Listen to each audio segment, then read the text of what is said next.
저는 종종 그런 질문을 던져봅니다. 우리가 크리스찬이 된다고 하는 것이 무엇을 의미하는가? 정말 하나님이 기뻐하시는 살아있는 교회 공동체가 어떤 모습인가? 그런 질문을 던질 적에 종종 저는 스스로 놀라면서 이런 생각을 해볼 때가 있습니다. 우리가 정말 이렇게 믿어도 되는 것인가? 우리가 정말 이렇게 신앙 생활을 해도 되는 것인가? 그러면서 부끄러움과 함께 마음의 옥깃을 가다듬을 때가 많이 있습니다. 우리가 참으로 사회 속에서 존경받고 신뢰받으며 우리 민족의 역사의 방향을 바꿔놓을 수 있는 교회가 되고 크리스찬이 되려고 하면은 행동하는 크리스찬, doing 크리스찬, 신앙의 생활과 생활신앙을 통해서 정말 새로운 가치관과 새로운 삶을 창출해낼 수 있는 역동적인 신앙의 사람들이 되어야 하는 것입니다. 한국교회가 크게 붕성장했다고 자랑을 합니다.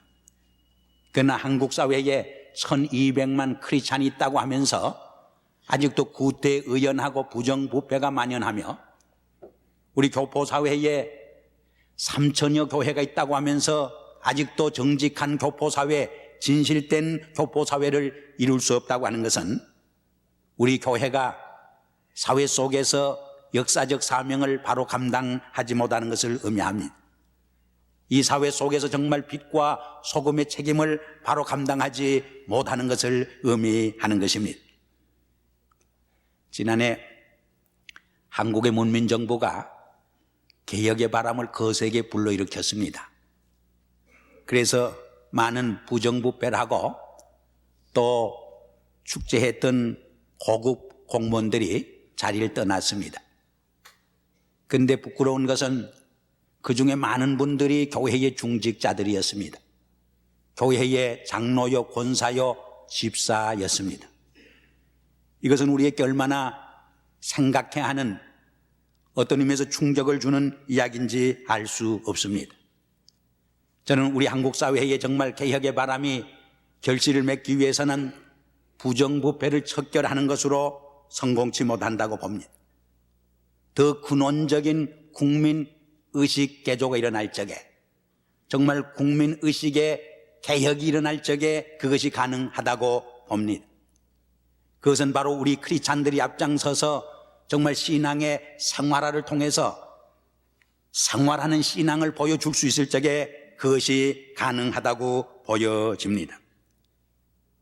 기독교가 적어도 한국 사회에서 역사적 사명을 바로 감당하기 위해서는 이란 오는 민족이 직면하고 우리 사회가 직면한 가장 큰 과제에 대해서 과감하게 새로운 가치관을 창출해낼 수 있고 정말 새로운 삶의 방향을 보여줄 수 있을 적에 가능하다고 말하지 않을 수 없습니다. 물론 우리 기독교는 율법 종교는 아닙니다. 복음의 종교입니다. 은혜의 종교입니다. 그러나 이 복음과 은혜 속에서 체험한 하나님의 사랑과 은총을 정말 기쁨과 감격을 안고 실현하기 위해서 하나님의 공의와 사랑을 실현해가는 삶으로 이어질 적에 정말 한국교회는, 한국 크리스찬은 우리 민족의 역사 한가운데서 정말 새로운 삶의 방향을 지시해주는 살아있는 믿음의 공동체가 되어질 것입니다. 그래서 오늘 본문에서도 야고보 선생은 내 형제들아 사람이 믿음이 있노라 하고 행함이 없으면 무슨 이익이 있으리요? 그 믿음이 자기 일을 능히 구하겠느냐? 여기 형제자매가 헐벗고 굶주리고 있는데 평안히 가라, 배부르게 하라, 더 없게 하라 하면은 그것이 무슨 이익이 있겠는가? 그런 행함이 없는 믿음이 어떻게 우리를 구원하겠는가? 행함 없는 믿음은 영혼 없는 몸이 죽은과 같이 죽은 것이라고 선언하는 것을 우리는 볼 수 있습니다. 무슨 말입니까? 행동하는 크리스찬 신앙의 생활화, 생활신앙만이 정말 사망에서 생명으로 옮겨놓는 한 사회와 역사를 구원해낼 수 있는 그런 책임적인 공동체가 될 수 있음을 우리에게 말해주는 이야기입니다. 물론 우리 한국교회에 좋은 점, 장점이 참 많이 있습니다. 몇 가지 예를 들면은 첫째로 열심히 잘 모이는 교회입니다. 우리 교회도 주일날만 되면은 4,500, 600명의 아이들까지 합해서 구름대처럼 모여드는 것을 보면은 얼마나 감사한지 알 수 없습니다. 두 번째로 우리 한국교회는 열심히 기도하는 교회입니다. 한국교회처럼 새벽에 수천 명, 수만 명 모이는 교회가 세계에 없습니다. 아마 기독교 역사에 그런 일이 없었던 것 같습니다. 세 번째로 한국교회는 헌금도 열심히 합니다. 11조도 잘하는 교회의 하나입니다. 저희 교회 성도 중에도 고 김경 목사 기념교육관을 위해서 가정부 생활을 하면서 푼푼히 모은 돈을 10,000불을 헌금하셨다는 말을 제가 들었습니다. 제가 들으면서 감동을 많이 받았습니다. 우리 목사나 장로보다 몇 배 낫다 그런 생각을 했습니다. 저 자신이 부끄러운 생각을 해봤습니다. 네 번째로 한국교회는 전도도 열심히 하는 교회입니다. 한국에 보면 교단별로 1년에 한 차례씩 전도상을 주는 일이 있는데 그때 보면은 1,000몇백 명을 한 사람이 교회에 출석시켜서 상을 받는 사람이 여러 분 있는 것을 볼 수 있습니다. 정말 기독교 역사의 드문 이야기입니다. 얼마나 열심히 전도하는지 알 수 없습니다. 또 한 가지만 든다면 싸움도 잘하지만은 인정도 많고 사랑도 넘치는 교회라 이렇게 말할 수 있습니다. 그러나 한 가지 부족한 것이 있는데 그것이 뭐냐? 신앙의 생활화가 결여되어 있다는 거예요. 생활하는 신앙면에서 부족하지 않은가 그런 생각을 많이 해봅니다. 서울 가서 밤에 남산에 올라 서울 장안을 한번 내려다보면은 온 시내가 십자가로 덮였습니다. 아마 세계에서 서울이 교회가 제일 많은 도시가 아닌가 그렇게 저는 생각합니다. 얼마나 교회가 많은지 아파트 1층에도 하나 있고 2층에도 하나 있고 3층에도 하나 있고 4층에도 하나 있어요. 그래서 주일날 교인들이 찾아와서 잘못 들어가면 남의 교회로 쑥 들어간다고. 하긴 같은 하나님의 교회니까 아무 데나 들어가도 마찬가지지만 한국에 보면은 주일날 수천 명 모이는 교회, 수만 명 모이는 교회, 심지어는 수십만 명 모이는 교회가 있고 동양 최대 교회다, 세계 최대 교회다 하는 것을 자랑하는 것을 봅니다. 주일날 예배 장면이 엄숙합니다. 장엄합니다. 성가대의 찬양이 정말 훌륭합니다. 기도도 우랑찹니다. 예배 1시간의 그 장면이 얼마나 경건한지 모릅니다. 그러나 예배를 딱 마치고 문 밖으로 나갈 적에 그 1시간 경건한 예배당 안에 그 신령한 예배가 우리의 길가의 생활로 이어지지 못하는 아쉬움을 볼 때가 많이 있습니다. 택시를 타고 버스를 타고 길을 건널 때는 질서가 여지없이 파괴되는 것을 봅니다. 한마디로 엉망진창입니다. 1시간 예배의 그 아름다운 경건함이 우리의 가정생활로, 우리의 직장생활로, 우리의 사회생활로 이어지지 못하는 아쉬움을 보게 된다고 하는 말입니다. 한마디로 말해서 우리 한국교회의 약점이 뭐냐? 한국 크리스찬들의 약점이 뭔가? 신앙과 생활이 조화와 일치를 이루지 못하는 안타까움과 아쉬움이 있다고 하는 것을 지적하지 않을 수 없는 것입니다. 여러분, 거리가 무엇을 말합니까? 지도자와 피지도자, 스승과 제자, 노인들과 젊은이, 부자와 가난한 사람, 지식 있는 사람과 없는 사람이 함께 살아가는 우리의 소사이어티, 우리의 커뮤니티를 의미합니다. 우리 그리스도인의 삶은 예배당 안에서만 하나님께 영광을 돌리는 삶으로 멈춰서는 안 됩니다. 우리의 거리의 생활에서 정말 하나님을 증거하고 하나님의 영광을 선포하고 하나님의 영광을 드러낼 수 있는 삶으로 이어질 적에 그것이 산 제사가 되어지는 것입니다. 마가복음 9장에 보면 예수님께서 세 제자를 데리고 비오나산에 오르십니다. 갑자기 예수님의 모습이 변형되더니 모세와 엘리야가 나타나서 무엇인가 인류 구원에 대한 중대한 이야기를 나누게 됩니다. 베드로는 너무나 그 황홀감에 도취되어서 예수님께 청원을 합니다. 주님, 여기 장막 셋을 지어서 하나는 주님을 위해서, 하나는 모세를 위해서, 하나는 엘리야를 위해서 하사이다. 그때 예수님께서 그 청혼을 받아들이지 않았어요. 그리고 산 아래 마을로 내려가서 병든 사람을 치유해주고 가난하고 헐벗은 사람을 먹여주고 도와주고 섬기고 봉사했던 것을 우리에게 보여줍니다. 우리 크리스찬의 삶 속에는 비 오나 산으로 오르는 신령한 삶이 있어야 합니다. 그러나 산 아래로 내려가는 섬김의 생활이 뒤따라야 합니다. 비 오나 산으로 오르는 삶만 있을 적에 신비주의자가 됩니다. 그러나 마을 아래로 내려가는 삶만 있을 적에 세속주의자가 됩니다. 산으로 오르는 신령한 삶과 마을 아래로 내려가는 삶이 잘 조화와 균형을 이룰 적에 건전한 균형 잡힌 크리스찬의 삶을 유지하고 계속해 갈 수 있음을 우리는 깨닫게 되는 것입니다. 또 우리 크리스찬은 이러한 고민과 번뇌와 몸부림과 씨름이 있어야 합니다. 그런데 많은 우리 한국 크리스찬들 보면은 신앙은 신앙이요 비즈니스는 비즈니스라고 생각합니다. 신앙은 신앙이요 생활은 생활이라고 생각을 합니다. 여기에서 신앙과 생활의 조화와 일치가 깨어지고 정말 신앙과 생활이 이율 배반적인 위선적인 형식적인 삶으로 전락하는 아쉬움을 보게 되는 것입니다. 그렇다고 우리 크리스찬의 삶이 율법의 노예가 되고 종이 되라는 말 아닙니다. 기독교 신앙은 윤리적 도덕적 종교 이상입니다. 그러나 적어도 하나님의 복음 안에서 체험한 하나님의 그 구원의 은총에 감격해서 하나님의 공의와 사랑을 실현해가는 무엇으로 이어질 적에 정말 우리의 신앙은 생동하는 역동적인 신앙으로 나타나게 되는 것을 우리는 기억을 해야 하는 것입니다. 그때 정말 우리 한국 민족 속에서 우리가 존경받고 신뢰받는 교회 공동체가 되고 우리 교포사회에서 정말 존경과 신뢰를 받는 빛과 소금의 책임과 사명을 다하는 하나의 시대적 예언자적 사명을 감당하는 교회 공동체가 되어질 것입니다.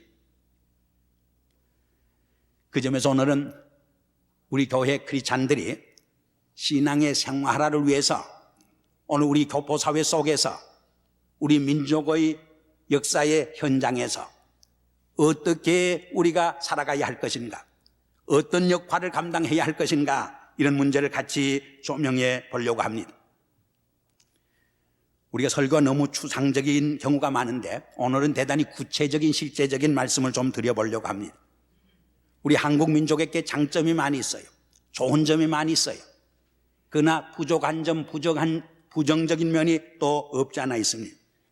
그러한 우리 국민 의식의 부정적인 면에서 과감하게 우리 크리스찬들이 교회가 정말 국민 의식을 개혁할 수 있는 사명과 역할을 감당해야 한다는 말입니다. 그 하나가 뭐냐? 조급증이. 우리 한국 사람들은 좀 조급합니다. 그러다 보니까 줄을 쓸 수가 없어요.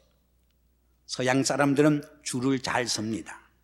하기는 서양 사람들은 줄을 서서 뒤에서도 자기 차례가 오니까 섭니다.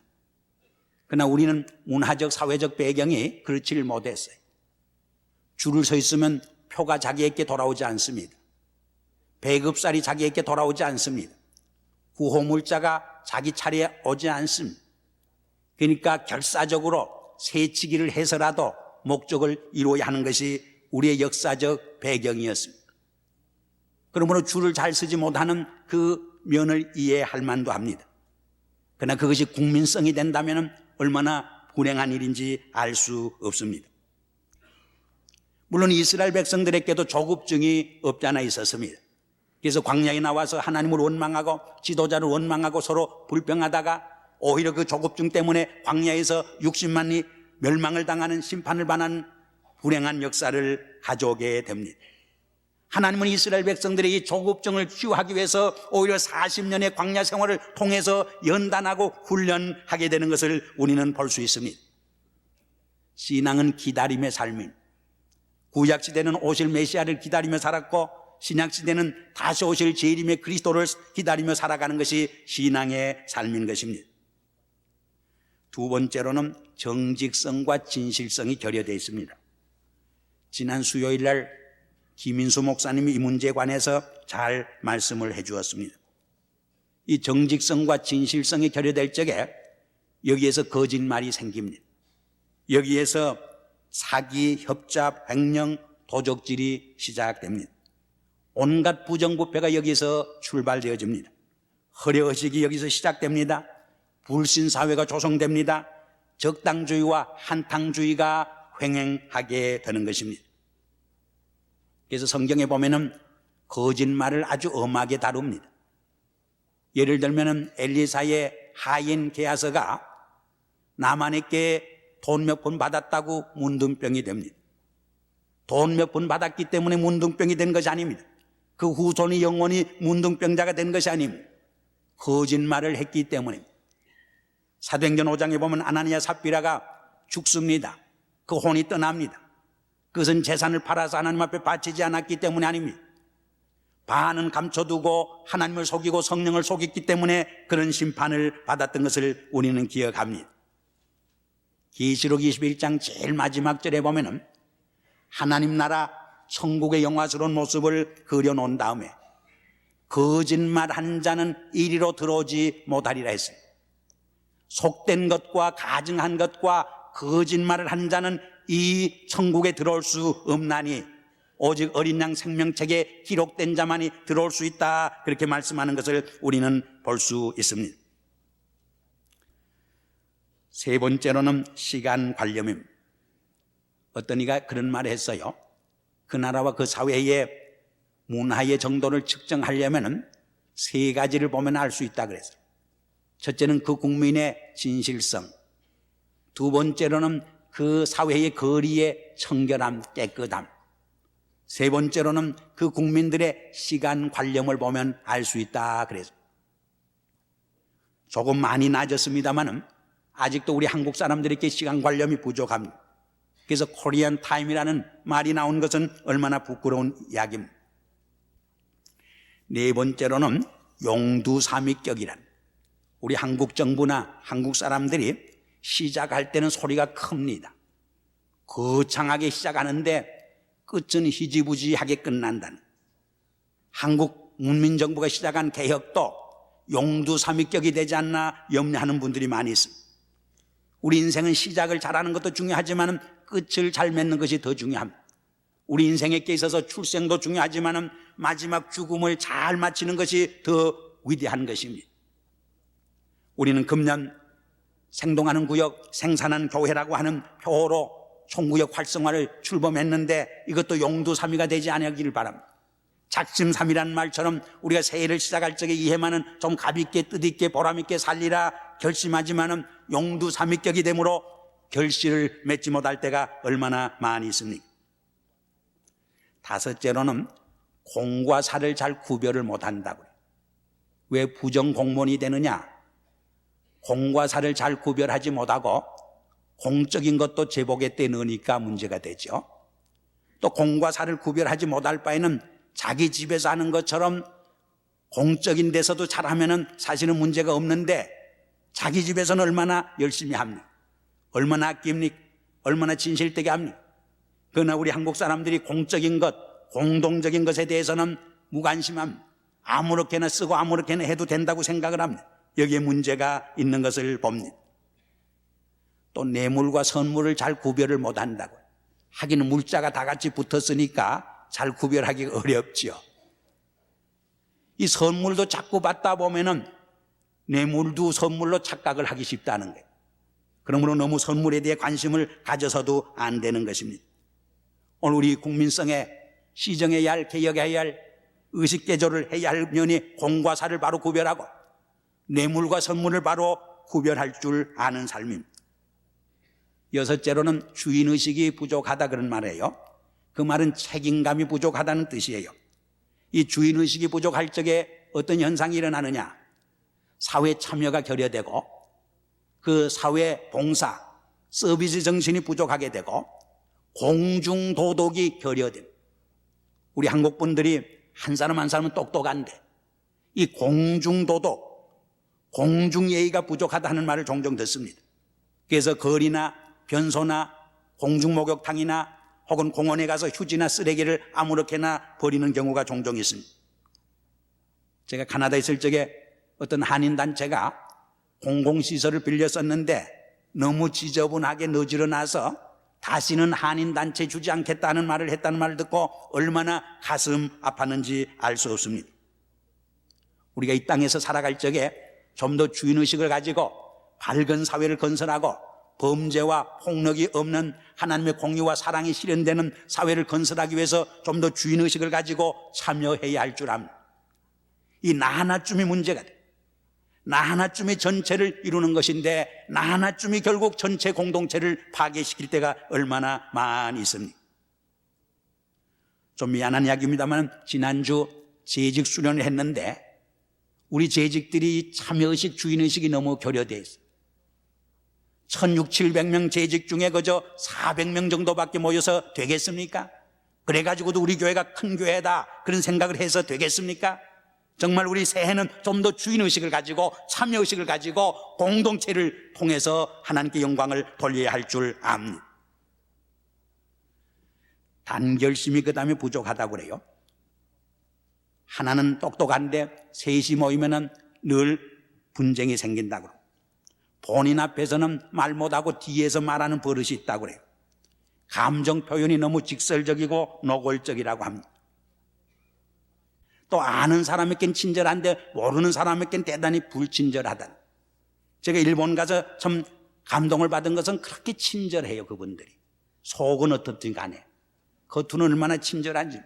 근데 우리 한국 사람들은 속에는 정이 많은데 겉으로는 참 퉁명스러워 무뚝뚝해요.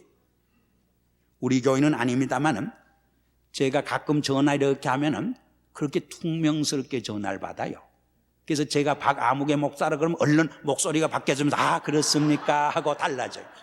처음부터 그러면 참 좋은데 이 적은 일이지만은 이런 일부터 우리는 국민의식의 개혁을 해 가야 할 줄 압니다. 이런 일을 우리 기독교가 앞장서야 할 줄 압니다. 또 사치하고 허영심이 많다 그런 말을 듣고 있습니다. 이제 저는 결론적인 말씀을 드리려고 합니다. 오늘 우리 국민의 좋은 점 많이 있습니다. 기독교가 들어옴으로 게으르던 우리 국민이 부지런한 국민으로 바뀌었습니다.